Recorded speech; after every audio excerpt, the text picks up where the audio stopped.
दोस्तों आज हम लेकर आए हैं भारत की राज्य व्यवस्था, जिसमें संघीय कार्यपालिका और भारतीय संसद से महत्वपूर्ण प्रश्न होंगे जो कि परीक्षा के माध्यम से बहुत ही ज़्यादा महत्वपूर्ण हैं। तो चलिए दोस्तों अपनी वीडियो को स्टार्ट करते हैं। पहला प्रश्न ये है कि भारत की संघीय व्यवस्थापिका को किस नाम से जाना जाता है। तो संघीय व्यवस्थापिका को किस नाम से जाना जाएगा? लोकसभा, राज्यसभा, प्रतिनिधि सभा या संसद। तो इसे जो संघीय व्यवस्थापिका होती है भारत की, उसे हम संसद के नाम से जानते हैं। अगला प्रश्न है, भारतीय संसद के कितने सदन हैं? तो भारतीय संसद के कितने सदन हैं? तो भारतीय संसद के दो सदन होते हैं, एक लोकसभा और एक राज्यसभा। संसद में किस सदन को प्रतिनिधि सभा भी कहा जाता है?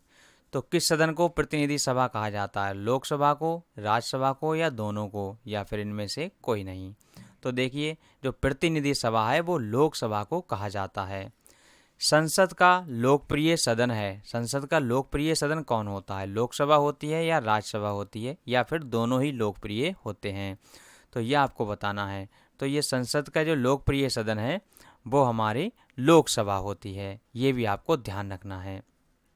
आगे इसी क्रम में, संसद का स्थायी सदन कौन होता है? संसद का स्थायी सदन लोकसभा होती है या राज्यसभा होती है? तो ये राज्यसभा होती है जो कि संसद की स्थायी सदन होती है, ये भी आपको ध्यान रखना है।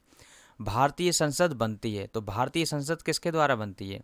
केवल लोकसभा द्वारा, राज्यसभा और लोकसभा के द्वारा, लोकसभा एवं राष्ट्रपति के द्वारा, या फिर लोकसभा, राज्यसभा एवं राष्ट्रपति के द्वारा। तो देखिए, भारतीय संसद हमारी बनती है लोकसभा, राज्यसभा एवं राष्ट्रपति के द्वारा। ये तीनों चीज़ें जब शामिल हो जाती हैं, लोकसभा, राज्यसभा और हमारे राष्ट्रपति जी, तब भारतीय संसद का निर्माण होता है। निम्नलिखित में से कौन सा एक प्रावधान भारतीय संविधान के अंतर्गत संसद के सदस्यों के विशेषाधिकारों तथा उन्मुक्तियों को निर्धारित करता है? कौन सा अनुच्छेद है? तो ये है हमारा अनुच्छेद नंबर 105। अनुच्छेद 105 ये जो है वो प्रावधान भारतीय संविधान के अंतर्गत संसद के सदस्यों के विशेष अधिकारों तथा उन्मुक्तियों को निर्धारित करता है। अनुच्छेद 105 में ये दिया गया है। निम्नलिखित में से कौन संसद का अमान्य भाग नहीं है? तो संसद का कौन सा अनन्य भाग नहीं है? ये है हमारे उपराष्ट्रपति जी, क्योंकि आपको पता है संसद के भाग राष्ट्रपति, लोकसभा और राज्यसभा होते हैं, जबकि उपराष्ट्रपति जी नहीं होते हैं। इसी क्रम में अगला प्रश्न है, भारत के संविधान में कहा गया है कि भारत की संसद के 3 अंग होते हैं। इनमें से एक अंग है लोकसभा, दूसरा अंग है राज्यसभा, जबकि तीसरा अंग आपको पता है, तीसरा अंग है हमारे राष्ट्रपति। ये हमारे जो संसद के तीसरे अंग होते हैं। भारतीय संसद के कितने अंग हैं? तो भारतीय संसद के आपको अभी बताया 3 अंग होते हैं, लोकसभा, राज्यसभा और राष्ट्रपति। अगला इसी क्रम में प्रश्न है, भारतीय संविधान के किस अनुच्छेद में कहा गया है कि संघ के लिए एक संसद होगी जो राष्ट्रपति और 2 सदनों से मिलकर बनी होगी? ये किस अनुच्छेद में कहा गया है? तो ये अनुच्छेद नंबर 79 में कहा गया है कि जो संसद होगी वो लोकसभा, राज्यसभा और राष्ट्रपति से मिलकर बनी होगी। आगे इसी क्रम में अगला प्रश्न है, निम्नलिखित कथनों में से कौन सा असत्य है? तो असत्य कौन सा है? देखिए, लोकसभा को सदन का प्रथम सदन कहा जाता है, या फिर राज्यसभा को सदन का द्वितीय सदन कहा जाता है, या राज्यसभा एक अस्थायी सदन है, या लोकसभा संसद का लोकप्रिय सदन है। तो यहाँ पर असत्य बात कौन सी? तो असत्य बात है राज्यसभा एक अस्थायी सदन है, जबकि राज्यसभा एक स्थायी सदन होती है। ये भी आपको ध्यान रखना है। इसी क्रम में निम्नलिखित कथनों में कौन सही है? ये 4 ऑप्शन दे रखे हैं, कौन सा सही है? देखिए, लोकसभा भारतीय जनता की प्रतिनिधि सभा है, या फिर राज्यसभा संसद का उच्च सदन है, या राज्यसभा राज्यों की प्रतिनिधित्व करता है, या उपयुक्त सभी। तो ये जितने बिंदु हैं वो सभी हमारे राइट हैं, यहाँ पर उपयुक्त सभी आंसर होगा।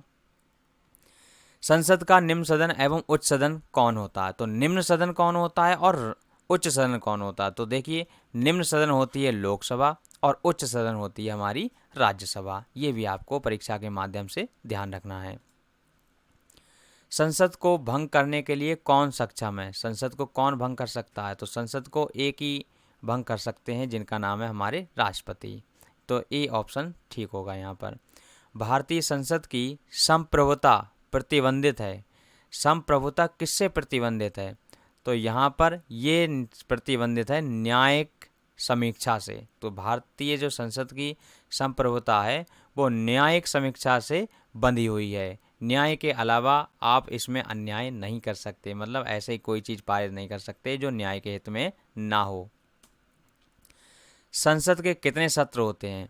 बजट सत्र, मानसून सत्र, शीतकालीन सत्र या उपयुक्त सभी। तो संसद के जो सत्र हैं वो ये सभी सत्र ही संसद के सत्र होते हैं। इसमें से उपयुक्त सभी आंसर सही होगा।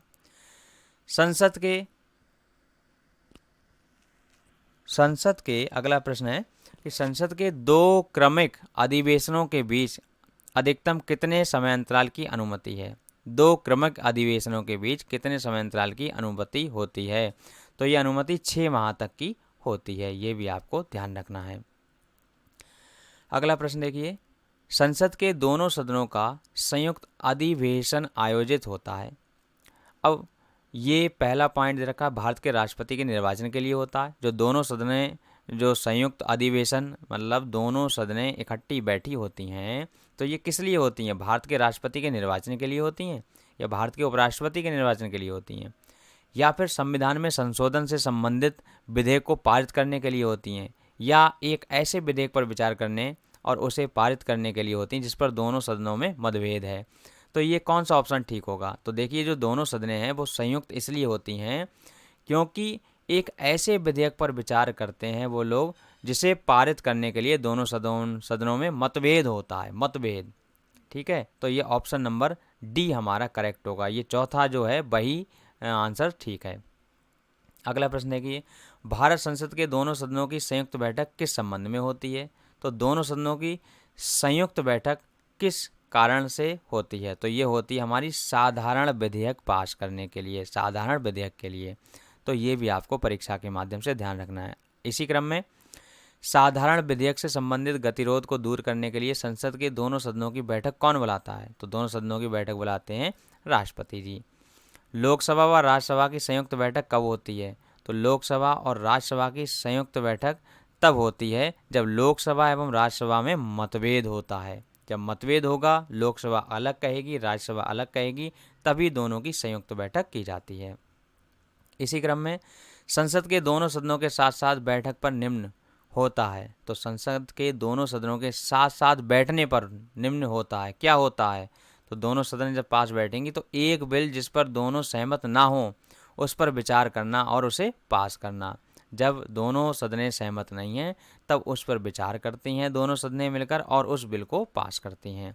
तो ये हमारा सी ऑप्शन यहाँ पर ठीक होगा।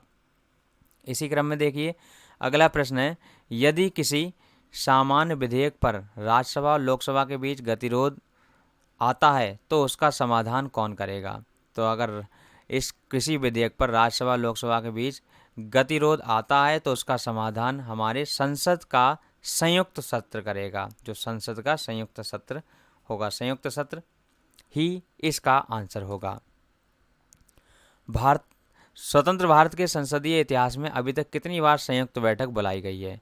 तो अभी जब से भारत स्वतंत्र हुआ है तब से कितनी बार संयुक्त बैठक बुलाई गई है? तो ये 3 बार बुलाई गई है। क्या राष्ट्रपति या उपराष्ट्रपति कभी संयुक्त अधिवेशन की अध्यक्षता करते हैं? क्या राष्ट्रपति या उपराष्ट्रपति कभी संयुक्त अधिवेशन की अध्यक्षता करते हैं? कभी नहीं करते हैं। ये इसकी अध्यक्षता ना राष्ट्रपति करते हैं ना ही उपराष्ट्रपति। इसी क्रम में संसद के दोनों सदस्यों के संयुक्त अधिवेशन की अध्यक्षता कौन करता है?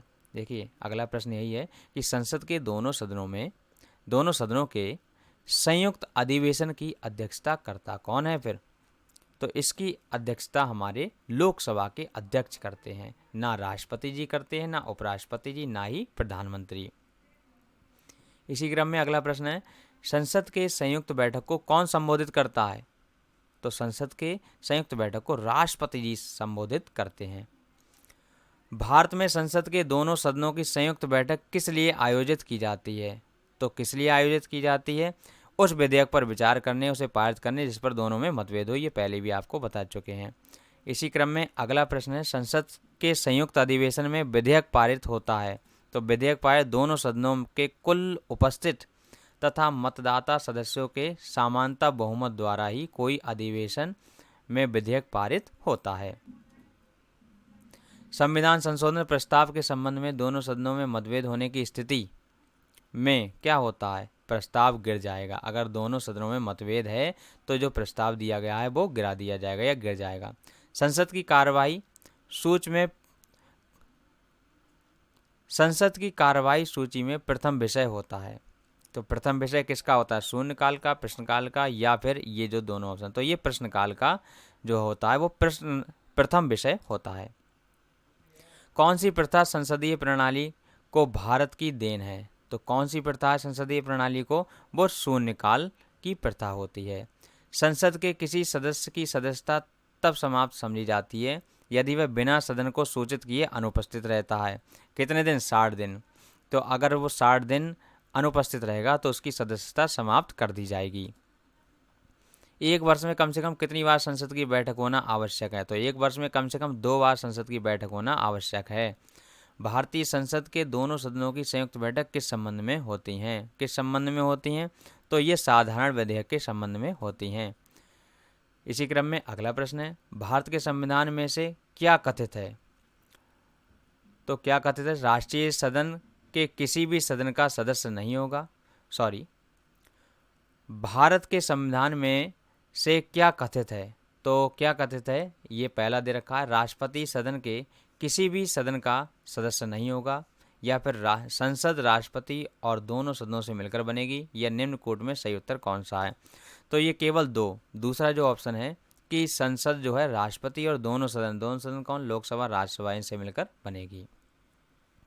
अगला प्रश्न, निम्न विधेयकों में से किसका एक भारतीय संसद के दोनों सदनों द्वारा अलग अलग विधेयक बहुमत से पारित होना आवश्यक है।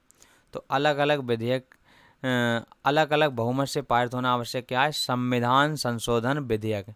ये संविधान जो संशोधन विधेयक है वो एक भारतीय सदन के दोनों सदस्यों द्वारा अलग अलग विशेष बहुमत से पारित होना आवश्यक होता है।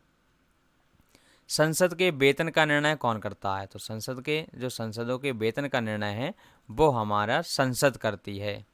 संसद के कुल सदस्यों का कितना भाग वैधानिक चैम्बर की मीटिंग बुलाने के लिए आवश्यक गणपूर्ति है, तो ये हमारा कौन सा भाग है, 1/10वां भाग होना चाहिए।